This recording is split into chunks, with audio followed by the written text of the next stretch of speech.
시간이 다 됐습니다. 다 같이 묵도드리심으로 주일날 예배를 하나님 아버지께 드리시겠습니다.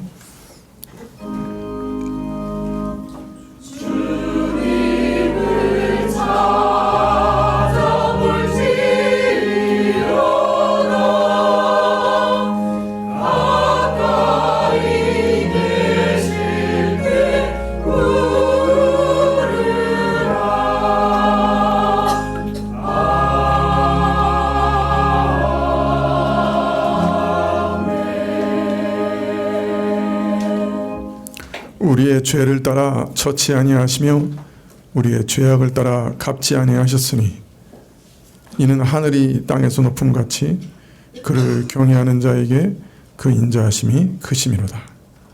동이 서에서 먼 것 같이 우리 죄가를 우리에게서 멀리 옮기셨으며 아비가 자식을 불쌍히 여김같이 여호와께서 자기를 경외하는 자를 불쌍히 여기셨도다. 아버지 하나님, 오늘도 주의 큰 자비와 큰 사랑, 큰 인자하심을 의지해서 여기 섰습니다. 우리 죄악을 우리에게 갚지 아니하시고 우리의 모든 반역을 우리에게서 멀리 옮기시고 참 그의 자비로, 주의 자비로 우리를 대하시니 참으로 놀랍습니다. 주님, 오늘도 주의 이런 긍휼하심을 더 깊이 경험하기를 원하며 하나님 앞에 나아가 하나님의 사랑 앞에서 우리도 주께 사랑을 고백드리기 원합니다. 저희 죄를 온전히 사하시는 주 앞에 다시금 예배드릴 때 저희 모든 예배를 받으시옵소서. 예수님의 이름으로 기도합나이다. 아멘. 네, 찬송가 6장입니다.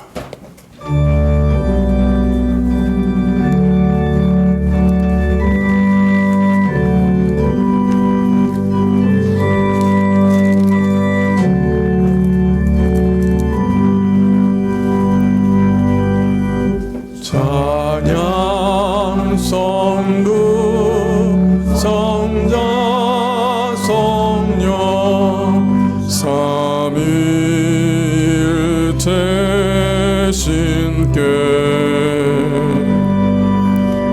영세무궁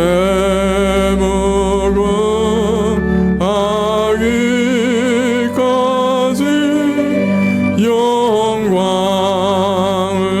돌리세. 영광을 돌리세.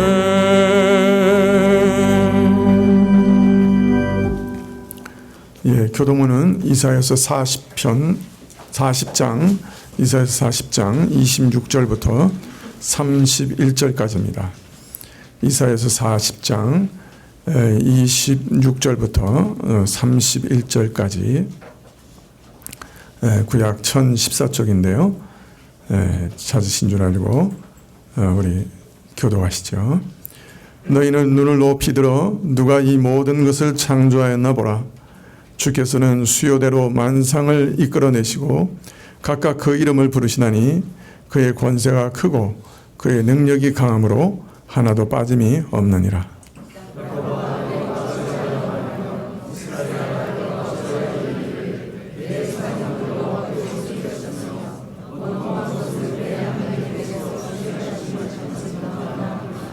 너는 알지 못하느냐? 듣지 못하였느냐?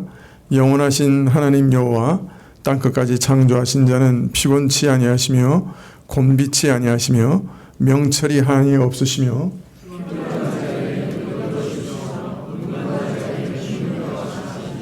소년이라도 피곤하며 곤비하며 장정이라도 넘어지며 자빠지되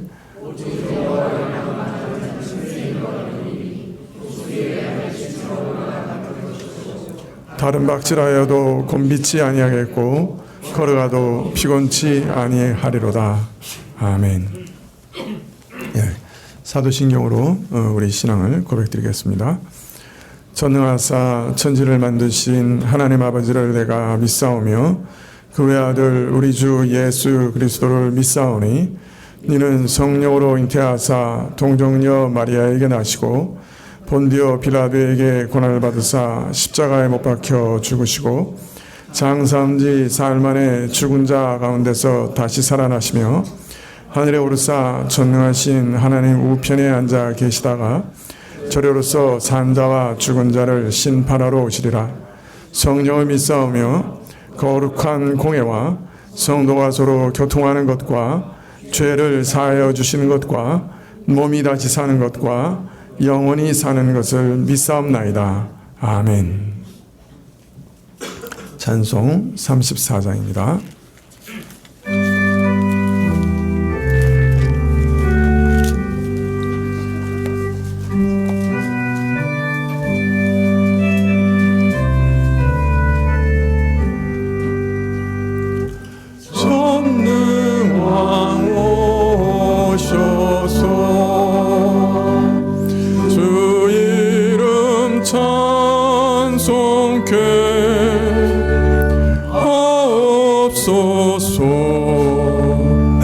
영광과 권능의 성부여 오셔서 우리를 다스려 주옵소서. 강생한 성자여 오셔서 기도를 들으소서. 택하신 백성을 축복해 주시고 거룩한 마음을 주옵소서. 위로의 주 성령 오셔서 은증고 주옵소서. 종능한 주시여 각 사람 맘에서 떠나지 마시고 계십소서. 성삼위일체께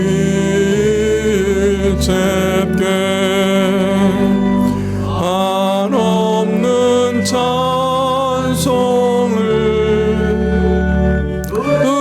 드리리이다. 존귀한 주님을 영광 중 배웠고 영원히 모시게 하옵소서.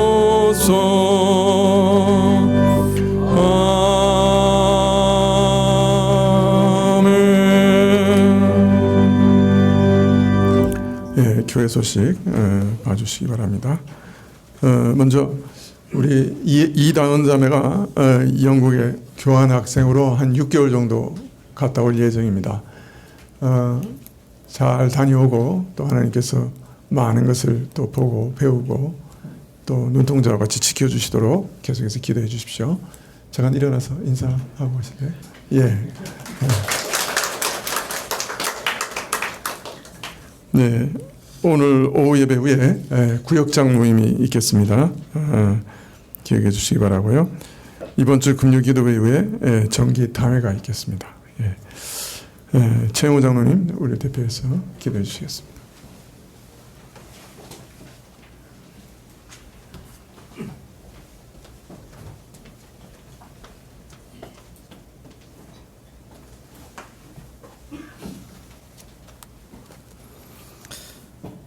같이 기도하겠습니다.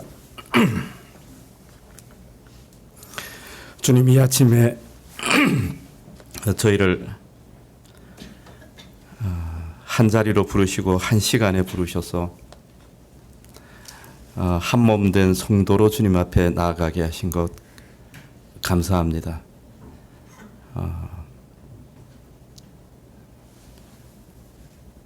깊은 확신 가운데 있는 자들도 있고 마음의 여러 가지 고통과 의심과 의문을 가지고 이 자리에 앉은 자들도 있지만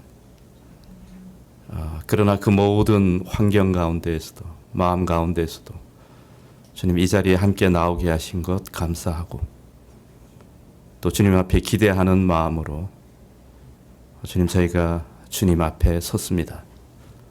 주님 이 예배 가운데 주님께서 말씀하시고 저희를 만지셔서 저희의 마음을 또 주님께로 돌이키시고 이 예배 통하여서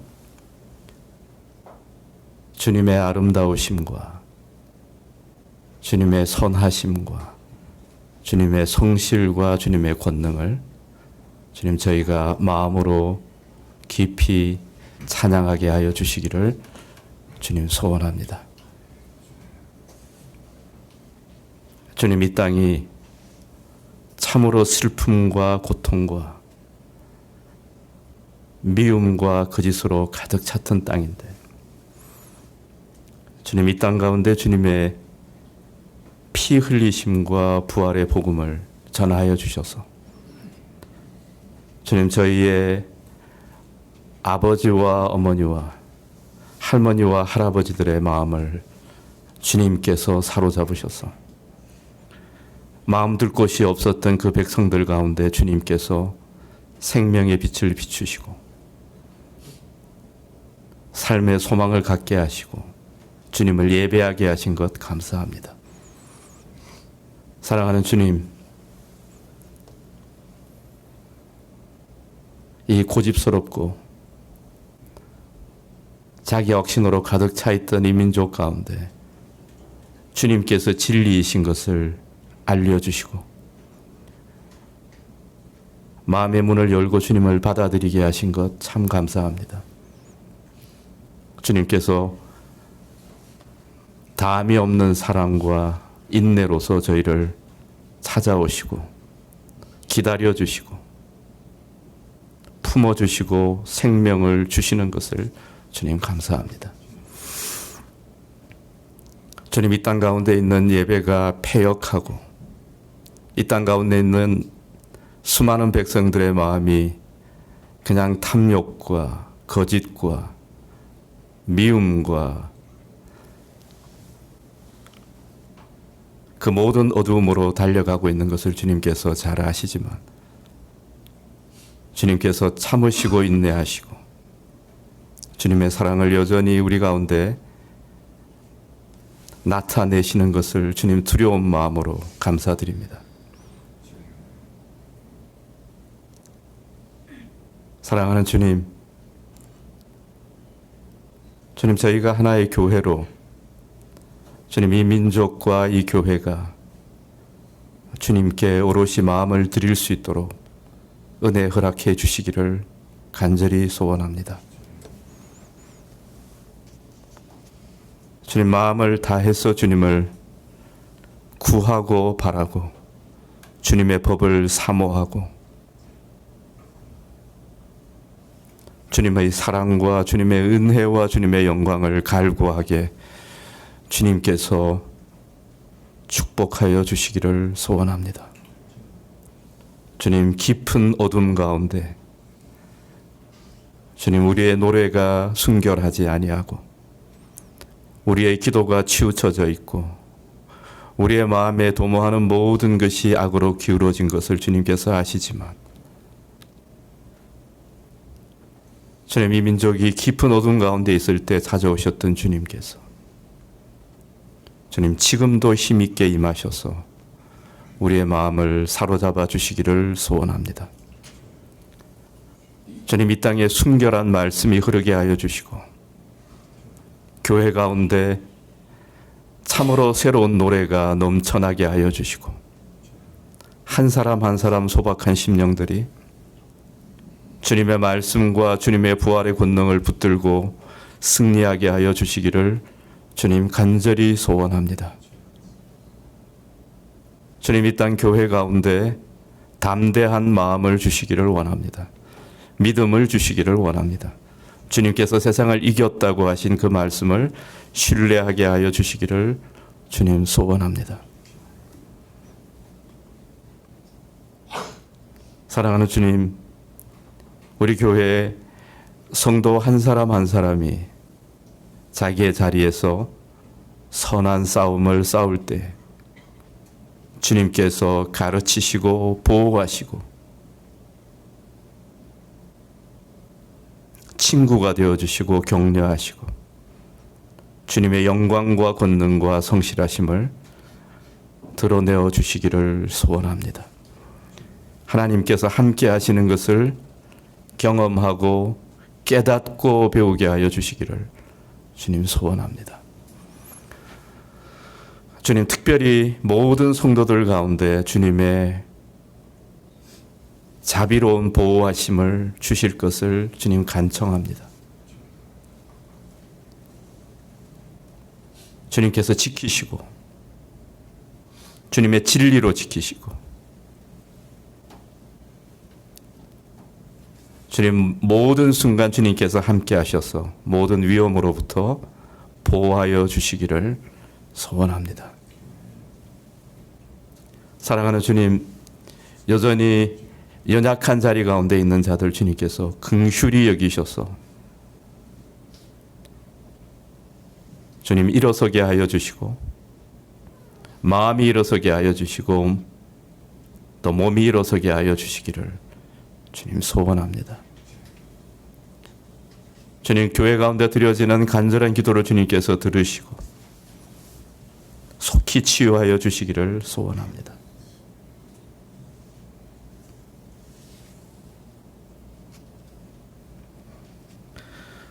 사랑하는 주님, 우리가 이 땅에 주님의 백성으로 살면서 마음을 다해서 주님을 사랑하는 것을 경험하고 배우게 하여 주시기를 소원합니다.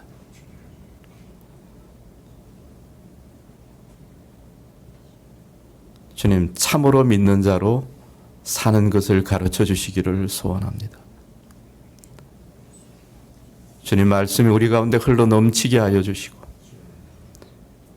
주님의 진리의 말씀을 탐하게 하여 주시고 성령께서 우리와 함께 하시는 그 시간과 주님 그 만남과 그 온전함을 날마다 탐하게 하여 주시기를 주님 소원합니다. 주님, 이 연약한 예배를 주님께서 긍휼히 여기시고 우리 가운데 함께 하여 주셔서 주님 이 시간 저희가 주님의 보혈의 권능을 신뢰하게 하여 주시고 부활하신 주님의 영광을 보게 하여 주시고 하나님의 아름다우심을 찬양하게 하여 주시기를 원합니다. 주님 말씀을 전하는 자를 통하여 우리가 깊은 영적 교제 가운데 들어가게 하여 주시고 주님 이 예배 가운데 하나님을 만나게 하여 주시옵소서. 이 예배의 시종을 주님께 의탁합니다. 예수 그리스도의 이름으로 기도합니다.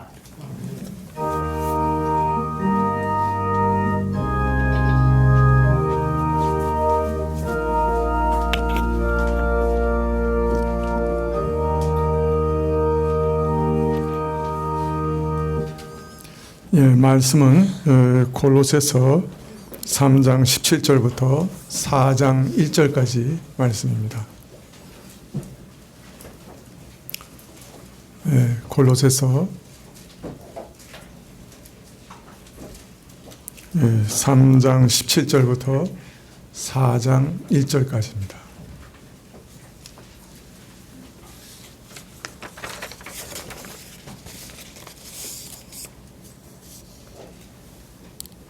예, 신약 327쪽인데요.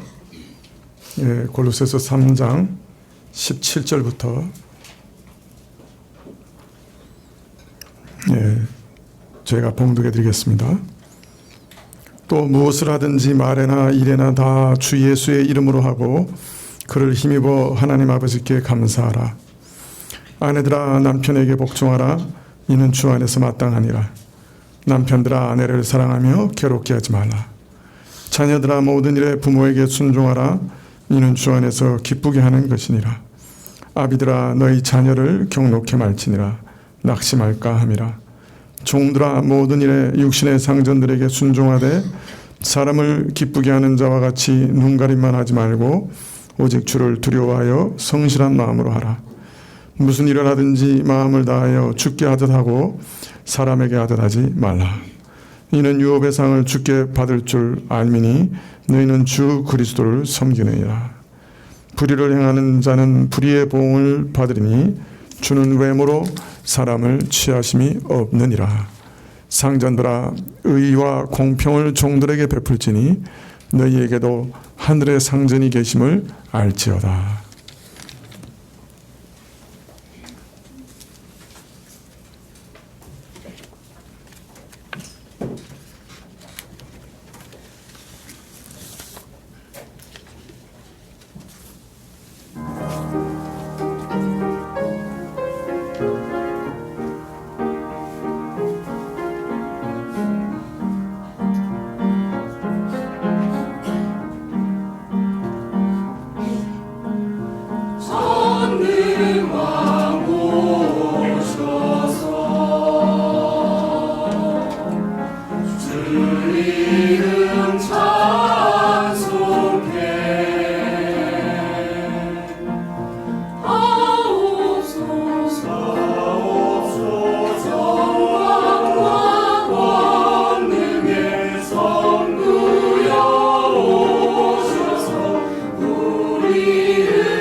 예, 감사합니다. 바울은 3장 1절부터 그리스도의 삶에 대해서 말씀하고 있습니다. 먼저 교리 부분을 쭉 말씀하신 후에 그 다음에 그 교리에 합당한 삶을 살라고 말씀하고 계시는 거죠. 그런데 신자의 삶을 그러면 한마디로 말하면 어떻게 말할 수 있느냐? 위의 것을 찾는 삶이라고 말할 수 있다. 그러니까 신자는 어떤 삶을 살더라도 위의 것을 찾으면서 살아야 된다. 위의 것을 찾으면서 사는 삶이란 무슨 말이냐? 그리스도의 통치를 받는 삶을 말한다.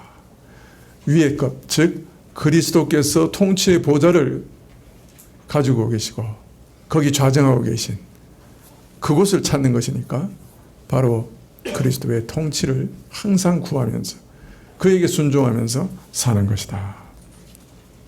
자, 그런데 이러한 그리스도의 통치를 받는 삶은 첫째는 땅의 것을 추구하지 않는 모습에서 드러난다.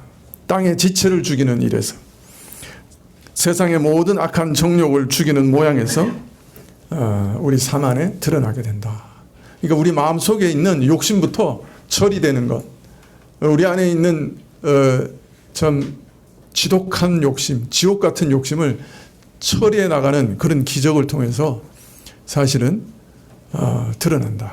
그렇게 말씀하고 계시죠. 두 번째는 이 세상에서는 꿈에도 꿀 수 없는 새로운 공동체, 교회 안에서 새로운 옷을 입고 서로 교통하면서 살아가는 것. 그것을 통해서 우리가 주의 통치를 받고 살아간다 하는 것을 드러낸다.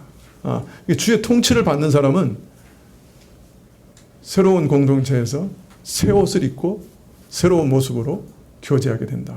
그렇게 말씀하고 있습니다.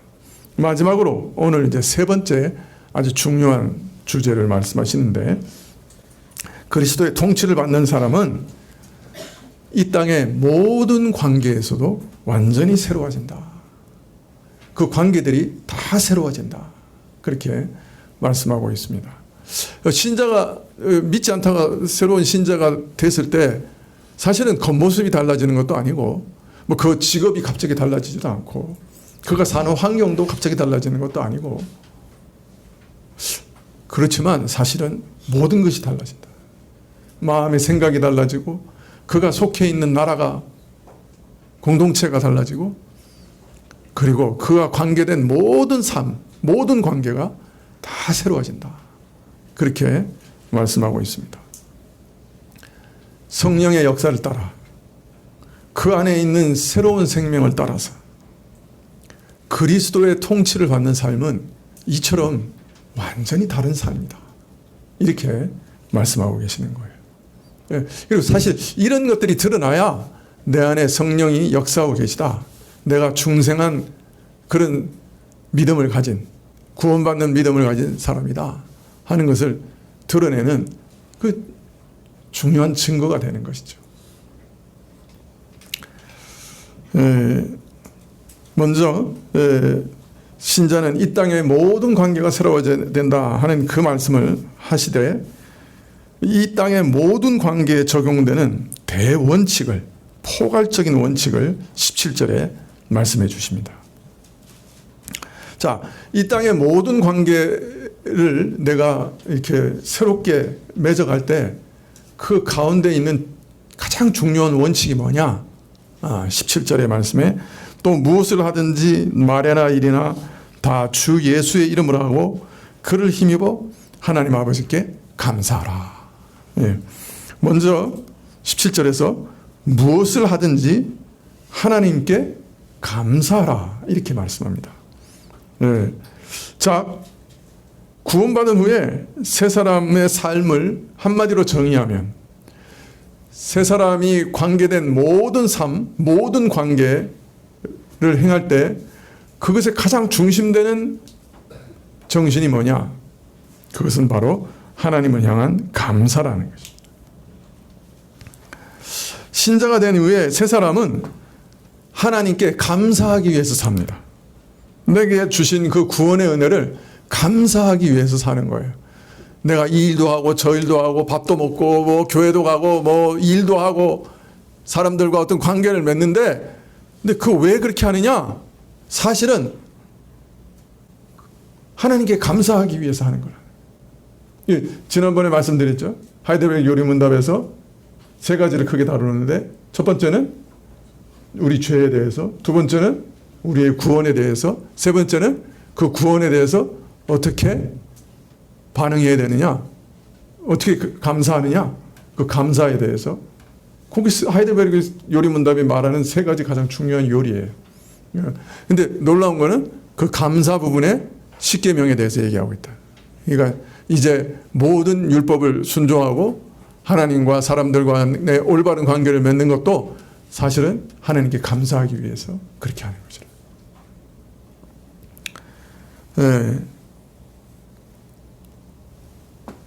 그래서 신자가 된 이후에 세 사람의 모든 삶은 자신을 구원하신 하나님을 향한 감사의 표현이고, 또 감사가 그 동인이라 그렇게 말씀하고 계시는 거예요. 네, 오늘 왜 예배 나오셨어요? 하나님께 감사드리기 위해 예배 나온 거예요. 다른 목적보다 하나님께 감사드리기 위해서. 나 같은 죄인을 구원하시고 나 같은 죄인을 이렇게 회복시키시고 영원한 심판에서 건져주신 그 은혜에 감사하기 위해서 오늘 예배 나온 거죠. 자, 그런데 우리는 통상 하나님께 감사드린다 이렇게 얘기하면 그냥 내가 입으로 하나님께 감사드립니다 이렇게 감사를 표하든지 아니면 오늘처럼 특별한 시간에 특별한 장소에 모여서 하나님께 예배드리는 이러한 방식으로 하나님께 감사드리든지 이런 그 어떤 그 형식을 특별한 형식을 생각합니다. 그러나 오늘 말씀해 보면 무엇을 하든지 말에나 일에나 다 주 예수의 이름으로 하고 그를 힘입어 하나님께 감사하라 이렇게 얘기합니다. 그런데 다른 말로 말하면 우리의 모든 삶과 행위, 내 말과 내 모든 일과 내 모든 행위가 내 삶 전체가 하나님께 감사의 예배가 되어야 한다는 것입니다. 즉 우리가 예배드리는 가운데 시와 찬미와 노래 등 특별한 형식으로만 감사드릴 수 있는 게 아니고 공예배의 형식을 통해서만 내 감사가 드려지는 게 아니고 어떤 형식과 어떤 영역에 제한을 받지 않고 우리 모든 삶과 행위가 하나님을 향한 감사의 예배가 되어야 한다. 내가 가정에서 자녀를 양육하는 일도 하나님께 감사드리는 행위가 되어야 되고 내가 직장에서 일하는 것도 하나님께 감사드리는 동기로 해야 된다는 거예요. 그러니까 이건 우리 삶의 본질이 목적이 완전히 달라지는 거예요. 내 존재의 목적이 달라지는 거예요. 하나님께 감사드리기 위해서 존재한다는 거예요. 자, 그러면 어떻게 하면 우리 모든 행위와 삶이 하나님을 향한 감사가 될 수 있느냐? 무슨 말이나 무슨 일이든지 주의 이름으로 하고 그를 힘입어 하면 하나님께 감사가 된다. 감사드릴 수 있다.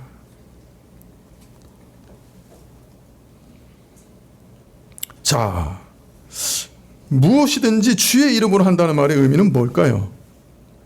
그것은 주의 이름으로 하는 거니까 내 이름으로 하는 게 아니고 주의 이름으로 한다고 하니까 누구를 대리해서 하는 거예요? 네? 주를 대리해서. 그리스도를 대리하는 자로. 그리스도를 대표하는 자로. 자, 또 주의 이름으로 하니까 내 뜻과 내 방식대로 해야 되겠어요? 아니면 주의 뜻과 주의 방식대로 해야 되겠어요? 주의 뜻과 주의 방식대로. 자, 그 다음에 그의 힘으로 한다고 했으니까 내 노력과 애씀이 아니라 성령이 내게 도와주시고 나를 감동하시는 그 은혜를 쫓아서 성령의 능력으로 그렇게 하면 모든 일을 주의 뜻대로 할 수 있고 주께 감사드리는 일이 될 수 있다.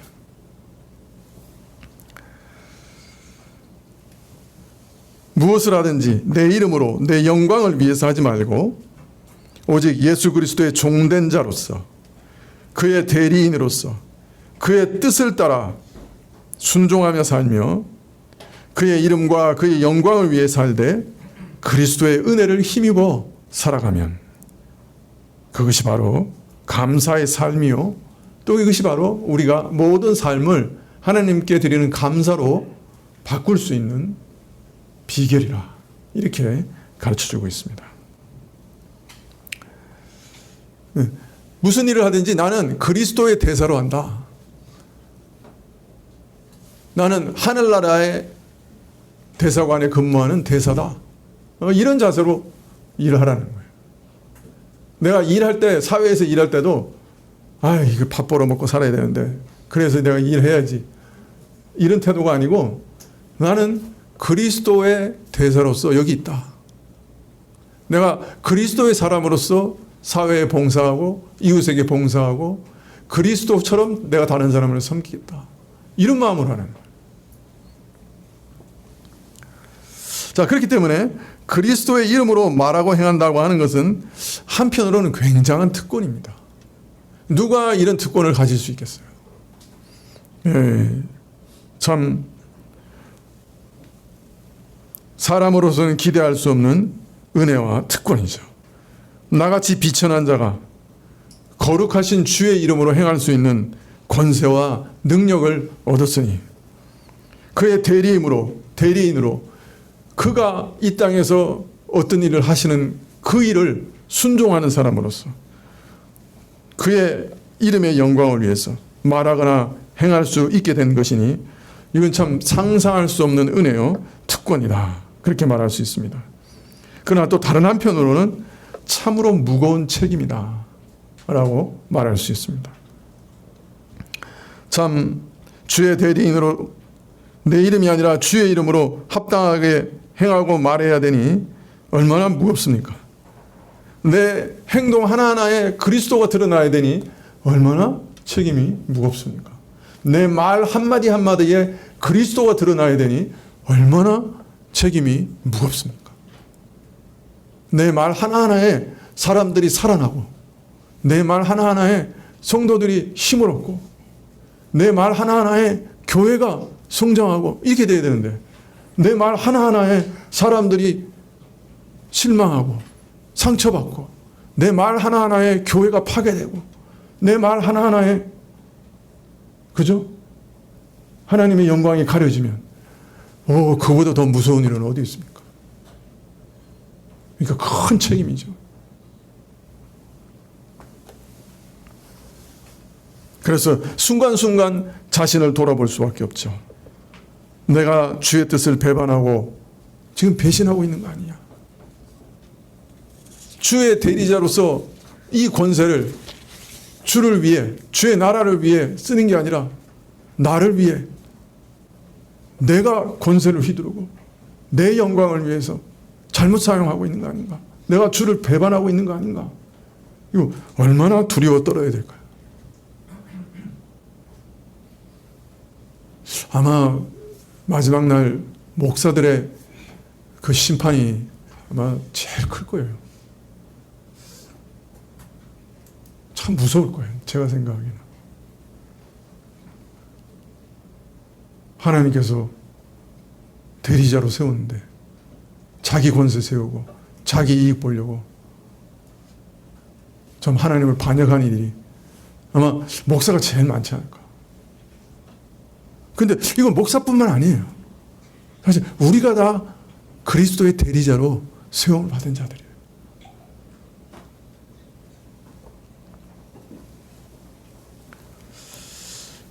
주의 말씀이 내 심령에 풍성하게 거함이어서 그래서 주의 뜻을 내가 늘 잘 깨닫고 주의 이름으로 주의 권세로 내가 모든 일을 하고 있는가, 주의 뜻을 잘 받들어 순종하고 있는가,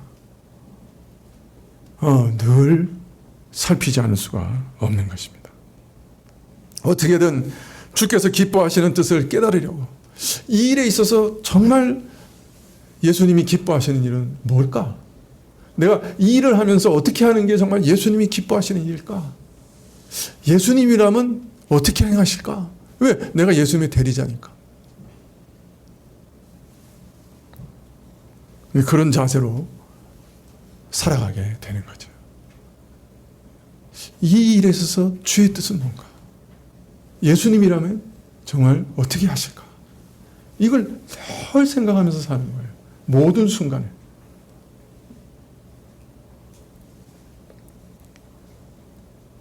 몇 년 살다가 죽는 왕의 이름을 대리하는 대사들도 참 흥분과 두근거림으로 또 무거운 책임감으로 그 일들을 하려고 하지 않습니까? 그렇다면 주 예수 그리스도의 이름으로 하는 일이라면 어떻게 해야 되는가 하는 것은 불문가지죠. 자, 그런데 내가 어떻게 하는 게 주의 뜻일까? 그리스도라면 어떻게 하실까? 매일 물어야 되는 삶의 현장이 어디냐? 18절부터 이렇게 말합니다. 아내들아, 남편에게 복종하라. 이는 주 안에서 마땅하니라. 남편들아 아내를 사랑하며 괴롭게 하지 마라. 자녀들아 모든 일에 부모에게 순종하라. 이는 주 안에서 기뻐하는 것이니라.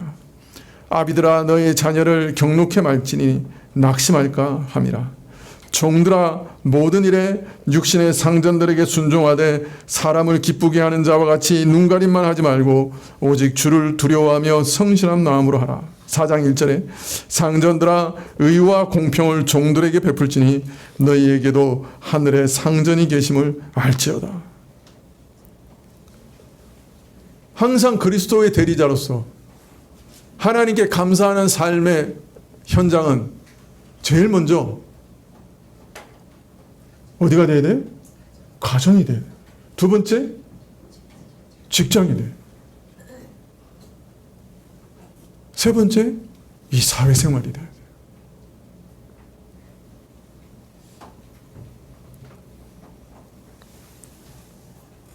바울은 우리의 모든 삶이 주를 향한 감사의 표현이 되어야 한다 하고 말씀하신 후에 가장 일상적인 관계, 남편과 아내, 부모와 자녀, 주인과 종, 그리고 이제 맨 마지막에 가면 모든 믿지 않는 사람들, 이렇게 말씀하고 있어요.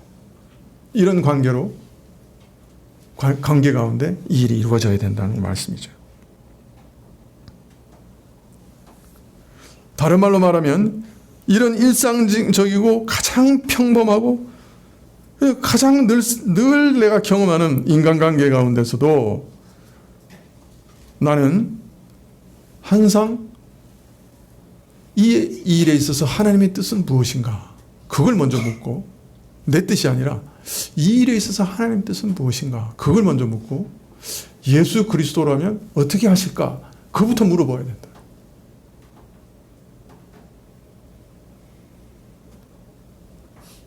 그리고 그 모든 삶이 하나님을 향한 감사가 되어야 한다. 감사의 표현이 되어야 한다. 그래서 자녀를 왜 양육해요? 하나님 아버지께 감사하기 위해서 양육해요.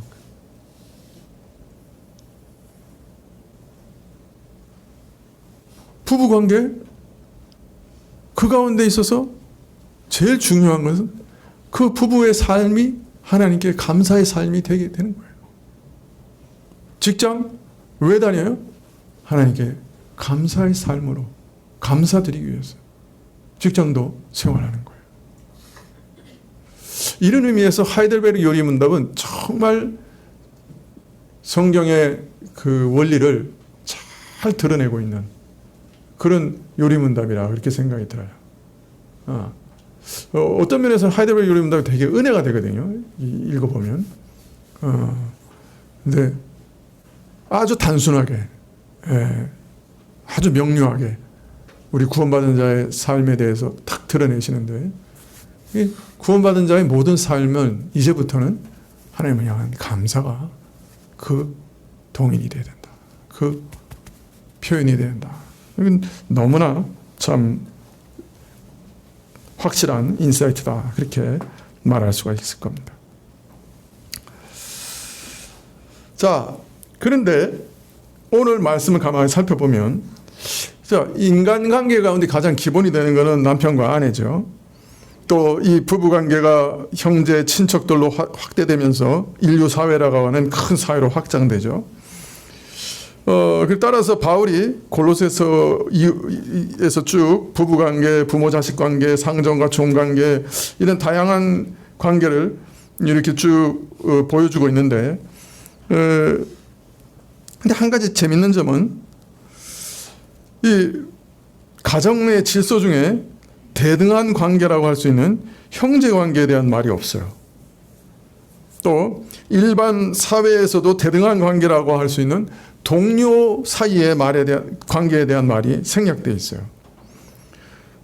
달리 말하면 바울은 지금 인간의 다양한 관계에 대해서 말하면서 수직적인 상하 관계를 먼저 계속해서 다루고 있는 것을 볼 수 있습니다. 자, 권위 질서에 잘 순종하는 것이 감사의 삶이요, 하나님께 드리는 감사의 표현이다. 이렇게 말하고 있는 거예요. 권위에 잘 순종하는 방식으로 우리의 감사는 표현돼야 한다. 이것이 주의 뜻이다. 이렇게 말씀하고 계시는 거예요.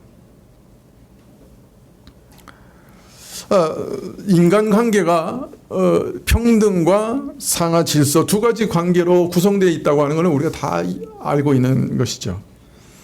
자, 그런데 평등과 상하 질서 이 둘 중에 어느 것을 기본으로 삼아야 하는가 하는 것은 그렇게 결정하기가 쉽지 않습니다. 사실 시대마다 이 사회마다 다 생각이 다르죠. 요즘은 개인주의와 자유와 평등을 추구하는 서구 문명의 영향을 우리가 압도적으로 받고 있기 때문에 이 전 세계적으로 동서를 막론하고 자유 평등이 인간관계의 가장 중요하고 기본적인 요소다. 이렇게 다들 생각합니다. 따라서 오늘 말씀이 다양한 인간관계를 다루면서 상하 질서의 관점에서 다루고 있고 순종이 하나님께 드리는 감사의 표현이라 하고 하는 말씀은 좀 의아하기도 하고 또 많은 사람들에게는 납득하기 어려울 수도 있습니다.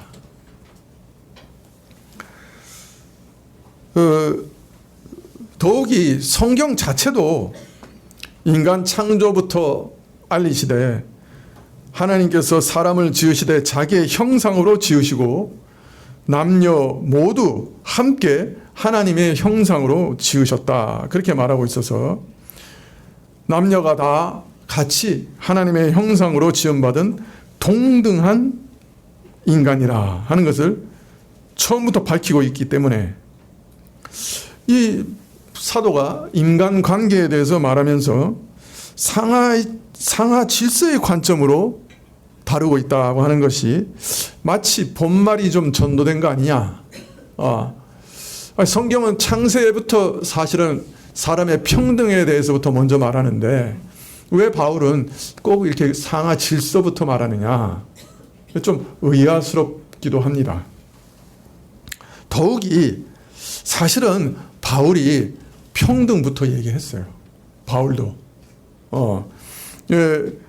앞에서 바울이 그리스도의 새로운 공동체, 교회에 대해서 얘기하면서 11절에 뭐라고 얘기했습니까? 3장 11절에 거기는 헬라인과 유대인이나 할례당과 무할례당이나 야만이나 수구대야인이나 종이나 자유인이나 분별이 있을 수 없다. 참 영적 자유와 평등의 대헌장을 이렇게 장엄하게 선포했어요. 그래서 종이나 자유자나 다 평등하다. 어떤 차별도 없다. 그렇게 분명하게 얘기하고 있잖아요. 아니 이렇게 참 자유와 평등의 대헌장을 장엄하게 선포한 직후에 갑자기 이 상하 질서, 그리스도인 주인과 종의 관계를 포함해서 이 상하 질서를 말씀하시니 사실 상당히 당혹스러운 것도 사실입니다. 물론 그리스도인 아내나 그리스도인 종들에게 저들이 새롭게 얻은 영적 자유를 오해해서 기존의 사회 질서를 무너뜨리지 말라고 시급하게 주의를 줄 필요가 있었기 때문에 이런 말씀을 하고 계시다 이해할 수도 있습니다.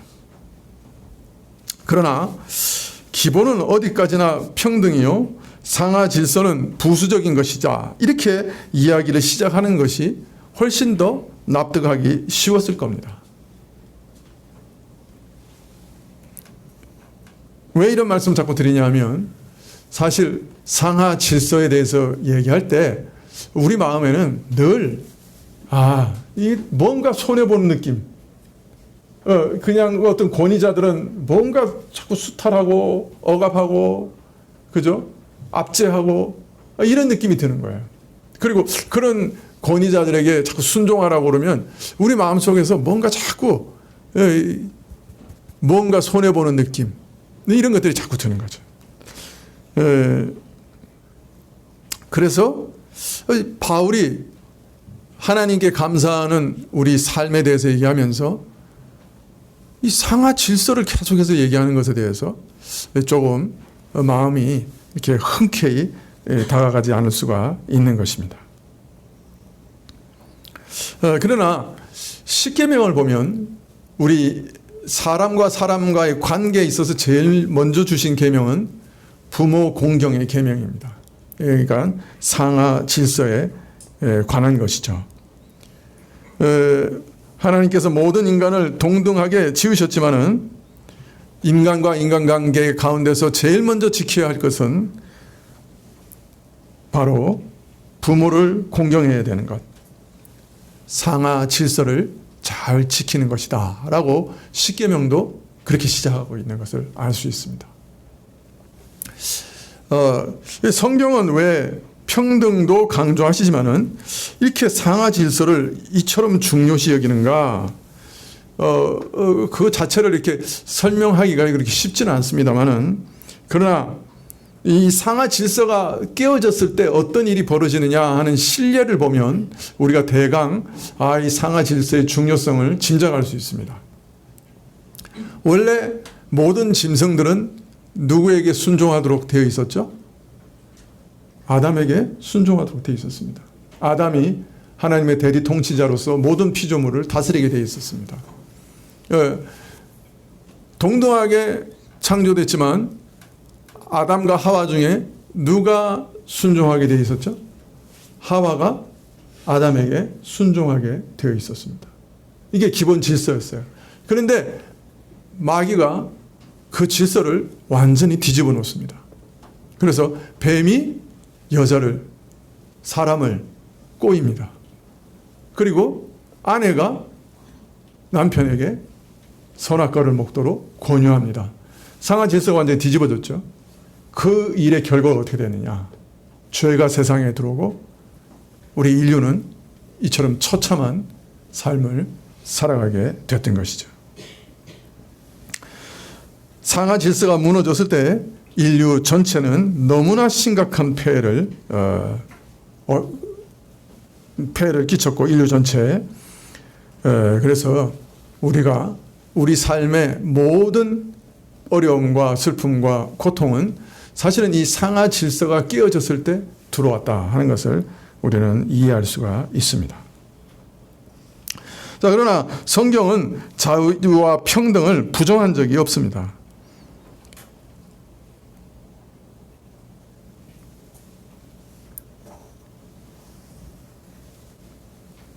그러나 또한 성경은 상하 질서도 부정한 적이 없습니다.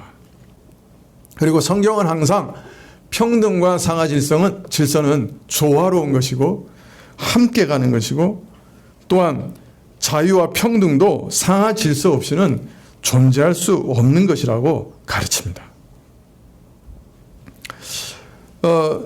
상하 질서 없는 자유 평등은 성경과는 아무 관계없는 세속적인 이념일 뿐입니다. 즉 성경의 평등과 자유는 항상 상하 질서와 함께 가고, 또한 자유 평등 안에 상하 질서도 들어있는 것입니다.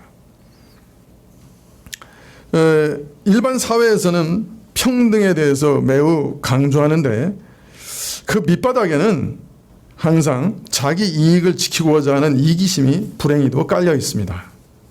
내 권리는 내가 주장하고 지켜야 한다는 생각이 그 밑바닥에 깔려 있는 것이에요. 형식적으로는 내 권리가 소중한 만큼 다른 사람의 권리도 존중돼야 한다 말은 합니다만은, 우리는 항상 부패한 마음을 따라서 내 권리를 먼저 찾고자 움직입니다. 그래서 이런 저질스러운 평등의식은 무슨 수를 써서라도 제일 먼저 내 이익을 확보하겠다고 하는 다툼과 분쟁으로 이어지게 되어 있습니다. 그래서 평등에 대해서 제일 강조하는 곳이 이상하게도 머리가 터지도록 싸우게 되어 있습니다.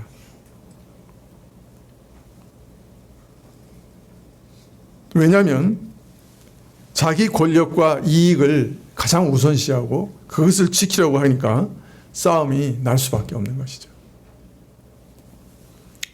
성경이 말하는 평등이나 상하 질서는 이런 것과는 전혀 다른 것입니다. 여러분, 이러한 평등과 상하 질서의 아름다운 조화를 우리에게 가르쳐 주시는 가장 아름다운 예가 사실은 삼위일체 하나님이십니다. 평등과 상하 질서는 복되신 삼위일체 안에 드러나는 신적 질서의 일부입니다.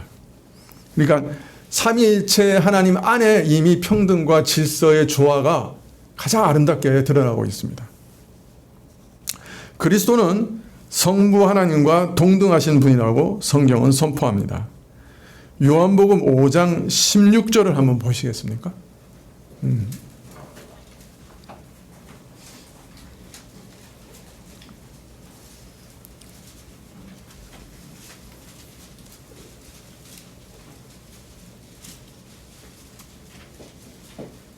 예, 요한복음 5장 16절 보면, 제가 16절부터 읽어보겠습니다.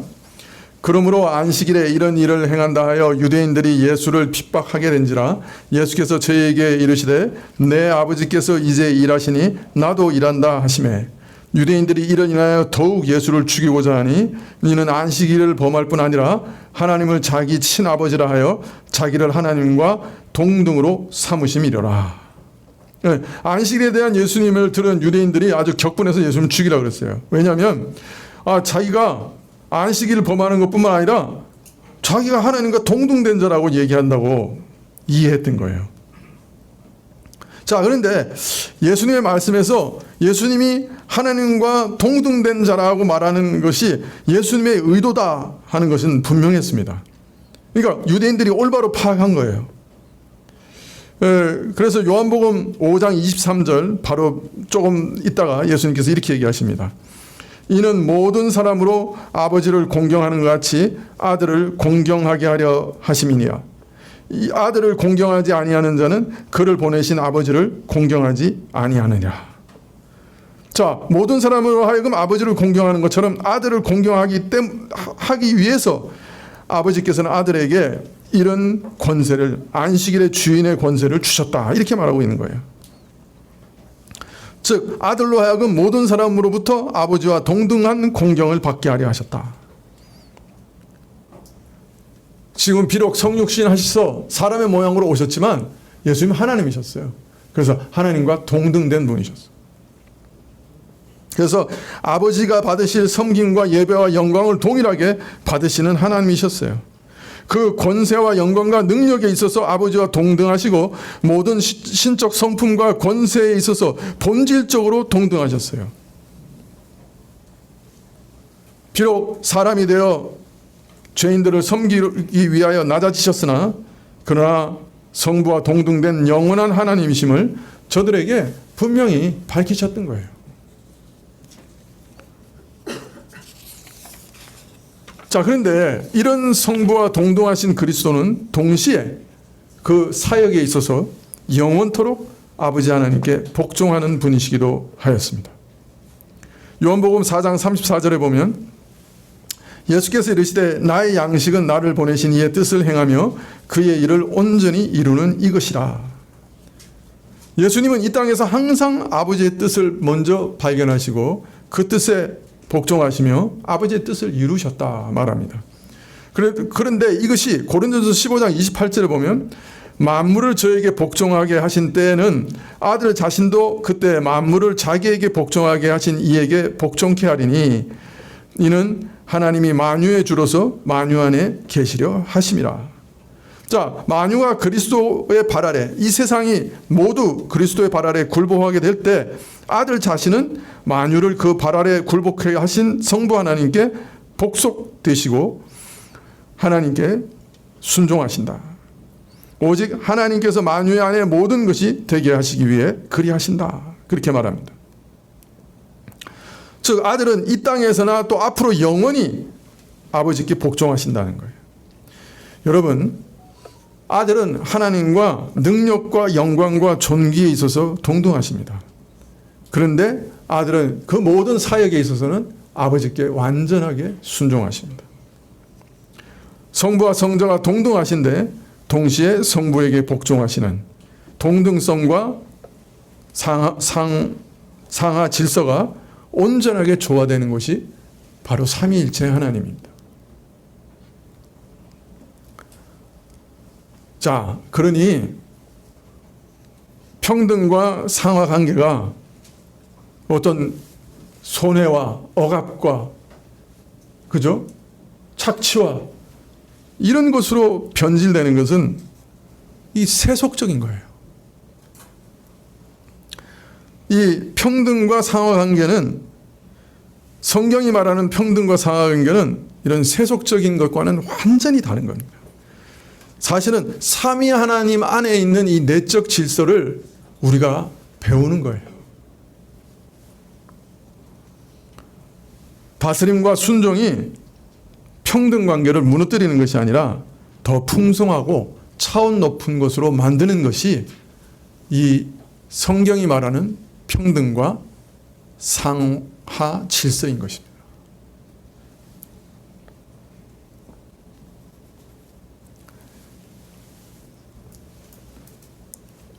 아무리 말해도 못 알아들어요. 우리가 이걸 본 적이 없어요. 삼위 하나님의 내적 질서를 우리에게 가르치시려고 하는 건데, 근데 문제는 우리가 이것을 배우는 현장은 삼위 하나님의 내적 질서와 많이 달라요. 왜냐하면 우리 권위는 하나님과 같이 온전하지도 않으시고, 성부 하나님처럼 온전히 의롭지도 않으시고, 성부 하나님처럼 온전히 사랑으로 충만하지도 않으세요. 그런데 그 권위에 순종해야 되는 거예요. 우리가 섬기는 아랫사람은 그리스도처럼 완전 무결하시고 의롭고 사랑에 충만하시고 그런 자들이 아니에요. 가장 삐뚤어져 있고 가장 말 안 들으려고 하고 가장 순종하기 싫어하는 그런 자들이에요. 그런데 그들을 섬겨야 되는 거예요. 삼위 하나님 안에 있는 아름다운 평등과 상하 질서의 그 아름다움이 완전히 파괴된 세상에서 우리는 삼위 하나님 안에 있는 평등과 그 상하 질서를 다시 배우고 회복해 나가야 하는 소명을 받은 거예요.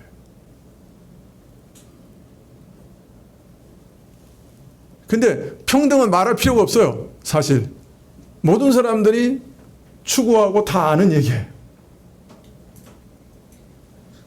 가장 어그러진 부분이 뭐냐? 상하 질서예요. 그래서 바울은 하나님께 감사드려야 합니다. 그 감사드리는 방식은 상하 질서 가운데 잘 순종하고 사랑으로 잘 다스리고 서로 섬기는 겁니다. 라고 말씀하고 계시는 거예요. 가장 무너져 있으니까. 이것이 회복된다고 하면 내 안에 성령이 계신다. 새 사람이, 새 생명이 있다 하는 것을 가장 확실하게 알 수 있는 거죠. 세상에 타락한 사람 치고 누구 밑에서 순종하고 싶은 사람이 어디 있어요? 내 살만 내보세요. 싫어. 안 해. 왜? 이러고 달라듭니다. 그죠? 그렇게 예쁜 애가 죽이고 싶은 4살, 뭐 아닌가? 미운 4살, 죽이고 싶은 7살이 되는 거예요. 그게 우리 타락한 본성이에요. 그래서 삼위 하나님 안에 있는 이런 조화로운 평등과 내적 질서가 우리 안에서 온전히 회복되는 것을 보게 되면 그것은 하나님의 향한 지극한 감사가 되고 또 내가 성령 안에 있다 하는 가장 중요한 증거가 된다. 왜? 제일 하기 어려운 일이니까.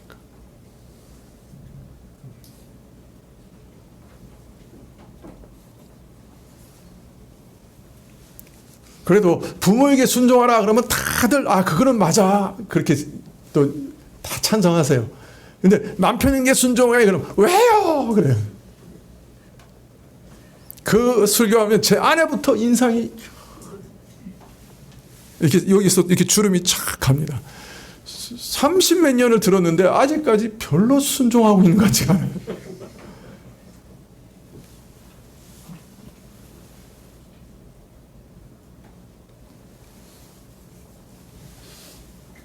여러분, 우리가 정말 아름다운 하나님의 형상 가운데서 삼위 하나님이 가지셨던 그 형상을 우리 가운데 다 드러내시고, 그래서 평등과 상하 질서의 아름다운 조화가 충만하게 이루어지는 나라가 올 겁니다. 그게 천국이에요.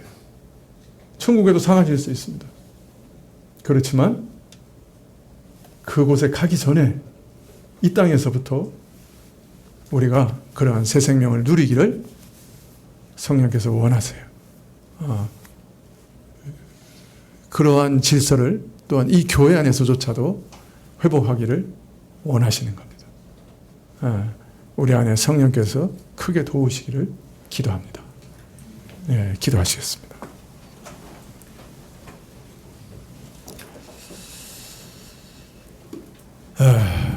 아버지 하나님, 참 우리의 모습 너무 비참하고, 또 사실 하나님 말씀이 우리에게 좋은 것을 알려주셔도 그게 무엇인지도 깨닫지 못합니다.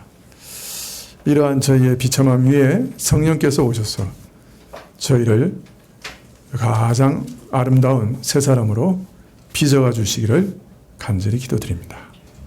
예수님의 이름으로 기도합나이다. 아멘. 네. 369장 찬송하시겠습니다.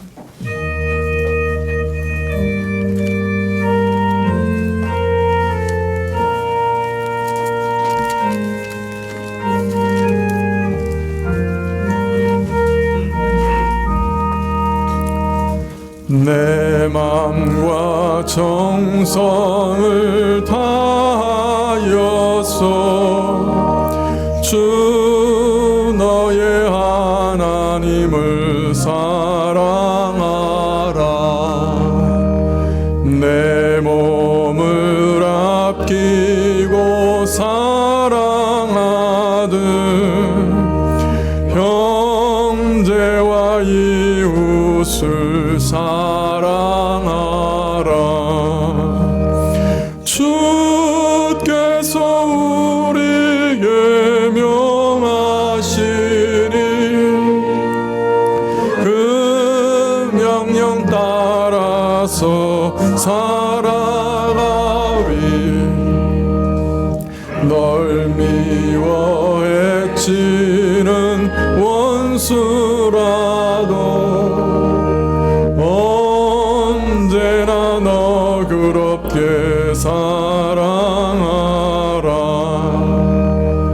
널 핍박하는 자 위에서도 신실한 마음으로 복을 빌라.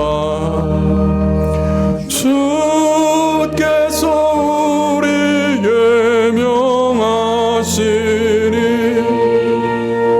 그 명령 따라서 살아가리. 나 항상 주님을 회방하고 형제를 억울하게 괴롭혔다. 이러한 죄인을 사랑하사 주께서 몸 버려 죽으셨다. 속죄의 큰 사랑 받으니모 생명을 다 바쳐 충성하리.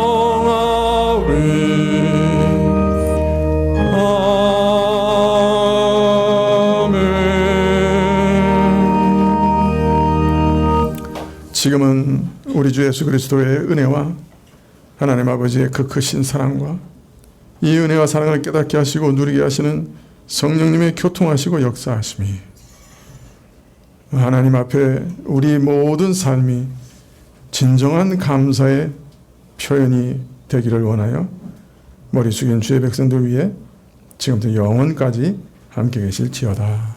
아멘.